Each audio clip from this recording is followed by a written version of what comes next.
गुरुदेव और माँ गायत्री के चरणों में कोटि कोटि नमन करते हुए, गुरुदेव को साक्षी मानते हुए आज हम जानेंगे आदि शक्ति की लीला कथा पार्ट 3, श्री दुर्गा सप्तशती का गोपनीय रहस्य एवं उसकी पाठ विधियां। आदि शक्ति की लीला कथा को अपने में संजोए श्री दुर्गा सप्तशती आध्यात्मिक विभूतियों एवं वैभव का भंडार है। इसके रहस्यार्थ अनूठे और अलौकिक हैं। साधना जीवन का सच यही कहता है कि इसके अक्षर अक्षर में तत्वज्ञान एवं तंत्र ज्ञान पिरोया हुआ है। इसमें जितना गहन दार्शनिक ज्ञान है उतनी ही जटिल साधना की तकनीक है, लेकिन इस अक्षय ज्ञान कोश पर कठोर अनुबंधों के ताले पड़े हुए हैं। बिना दारुण तप किए, कठोर तप किए इन्हें किसी तरह से खोला नहीं जा सकता। इसके साधना रहस्य अनावृत करने के लिए साधक को कठिनतर और कठिनतम परीक्षाएं देनी पड़ती हैं। परीक्षा में सफल हो जाने पर, साधक पात्रता प्राप्त कर लेने पर भगवती के कृपा प्रसाद में सभी असंभव यहाँ एक साथ संभव और साकार हो जाते हैं।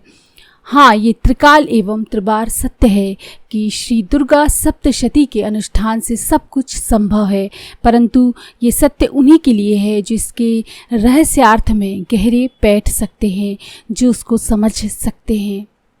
इस रहस्यार्थ का पहला प्रवेश द्वार आदि शक्ति की लीला कथा है, जिसका साहित्य सौंदर्य एवं काव्य सौंदर्य तो अनूठा है ही, इसका मर्म भी गहरा है, इसका अर्थ भी गहरा है। ये लीला कथा 3 चरित्रों, 13 अध्यायों एवं 700 मंत्रों में संजोई है। इसमें पहले चरित्र की अधिष्ठात्री भगवती महाकाली हैं, जिनके दृष्टा ऋषि सृष्टिकर्ता ब्रह्मा हैं। ये कथा सृष्टि के जन्मकाल की है। इसे प्रथम अध्याय के 104 मंत्रों में कहा गया है। इसमें तमस का नाश करने वाली तमस की अधिष्ठात्री भगवती महाकाली के प्रबोध करने पर लीलामय भगवान विष्णु मधुकैटभ का संहार करते हैं। साथ ही सृष्टिकर्ता ब्रह्मा के लिए सृष्टि रचना का पथ प्रशस्त होता है।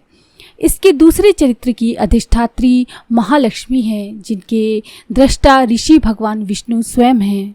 माता महालक्ष्मी यहाँ महिषासुर संहारक हैं। माता महिषमर्दिनी की ये अनूठा चरित्र दूसरे, तीसरे एवं चौथे अध्याय के 69, 44 एवं 42 मंत्रों में कहा गया है। महिष की माया का नाश करने के कारण भगवती यहाँ महामाया बनकर अपनी लीला का विस्तार करती हैं।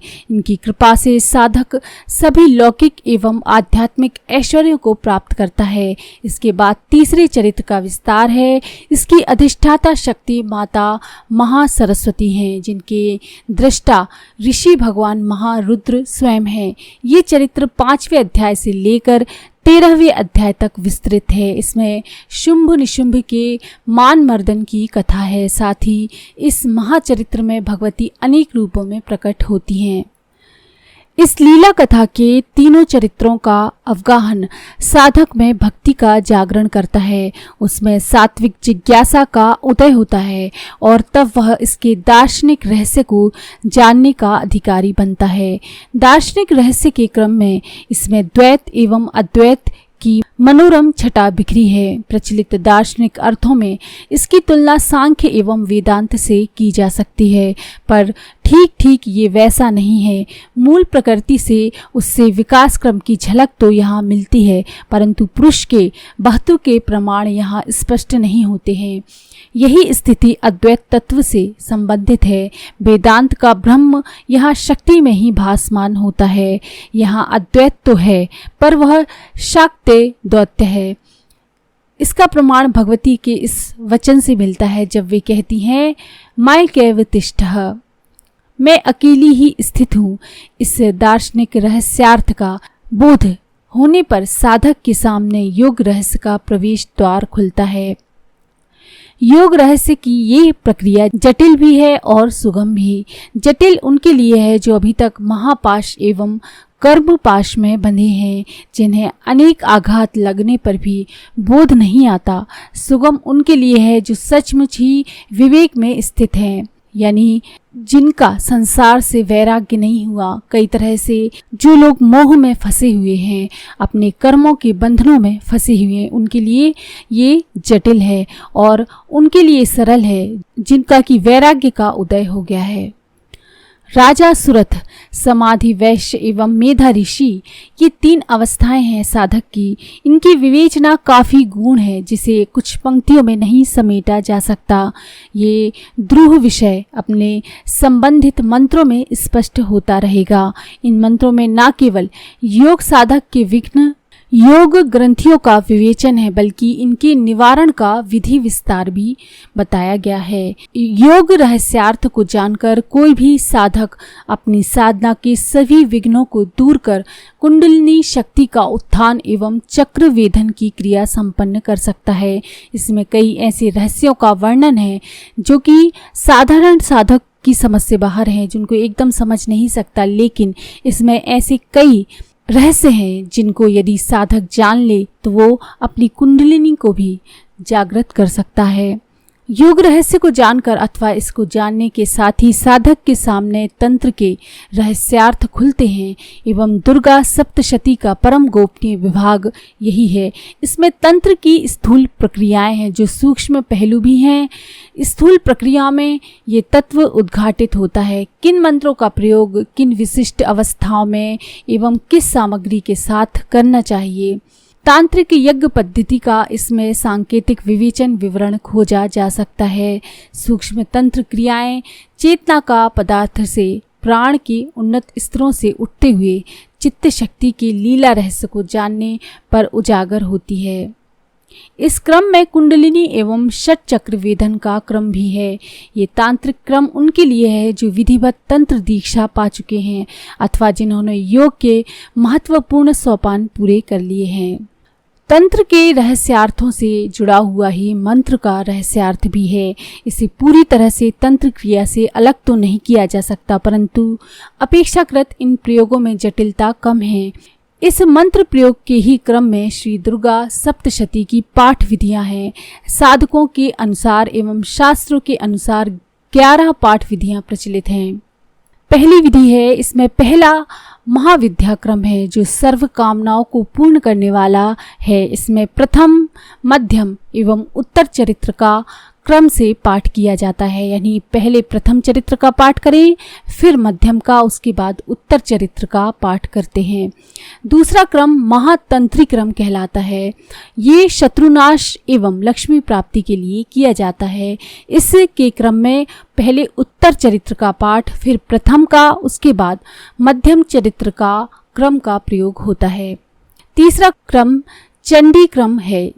ये शत्रु नाश हेतु प्रयोग में लाया जाता है। इसका क्रम है उत्तर, मध्यम एवं प्रथम, यानी पहले उत्तर चरित्र का पाठ करें, फिर मध्यम चरित्र का और उसके बाद में प्रथम चरित्र का। चौथा क्रम महाचंडी क्रम है। इसका प्रयोग का क्रम जो है वह उत्तर चरित्र है, फिर प्रथम चरित्र, फिर मध्यम चरित्र का पाठ है।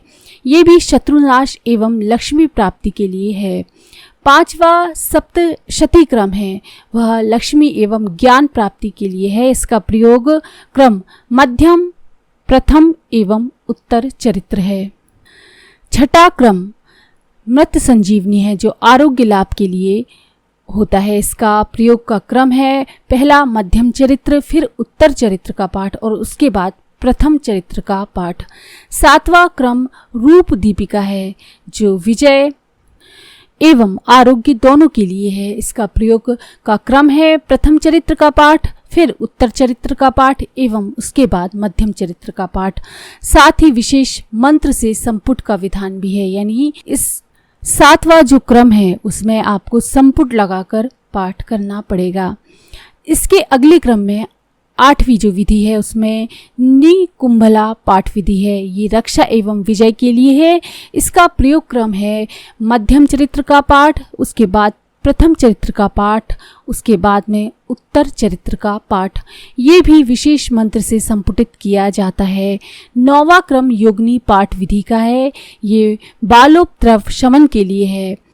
इसमें प्रत्येक चरित्र के पहले 64 योगिनियों का पाठ एवं विशेष मंत्र से संपुट का विधान है। 10वां क्रम है संहार क्रम, जिसमें 701 श्लोक जो दिए गए हैं उनका प्रथम श्लोक से विलोम पाठ का विधान है। 11वां क्रम जो है वो अक्षरशः विलोम पाठ का है। इसमें पहले महाविद्या क्रम यानी कि सीधे पाठ के अलावा अन्य क्रम विशेष साधकों के लिए हैं और साधना की एक विशिष्ट अवस्था उसे ही प्राप्त होती है जिसने विधिवत गायत्री के 24 लक्ष्य के कम से कम 5 पुरस्रण संपन्न किए हों। साथ ही सप्तशती के महाविद्या क्रम की कम से कम सहस्त्र आवृत्तियाँ यानी 1000 आवृत्तियाँ कर ली हो। उल्लेखनीय ये है कि ऊपर ये जो विधियाँ बताई गई हैं आप लोगों को, ये सभी पाठ विधियाँ विशिष्ट मुहूर्त एवं विशिष्ट ढंग से करने पर ही सफल होती हैं और ये एक ऐसा रहस्य है जिसे प्रत्यक्ष चर्चा में ही बताया जा सकता है। यानी इस तरह से पुस्तक में या वीडियो में इनकी चर्चा नहीं की जा सकती है, विस्तृत रूप से ही गुरु के द्वारा ये समझाया जा सकता है। इसके अधिकारी कुछ विशेष साधक ही होते हैं। इस संबंध में एक संक्षिप्त सत्य और भी है कि यदि वेदमाता वरदायी हो तो साधक को सभी ज्ञान स्वयं ही अनायास मिल जाता है, खुद ही उनको अपने आप ही मिल जाता है इसका ज्ञान। उसी ज्ञान के नए आयाम हम अगले क्रम में देखेंगे, यानी आदि शक्ति की लीला कथा के चौथे पार्ट में हम जानेंगे और भी इसके गोपनीय रहस्य। तो ये है आदि शक्ति की लीला कथा। अगर आपको पसंद आई हो तो प्लीज़ लाइक करें, शेयर करें, सब्सक्राइब करें। मंत्र सिद्धि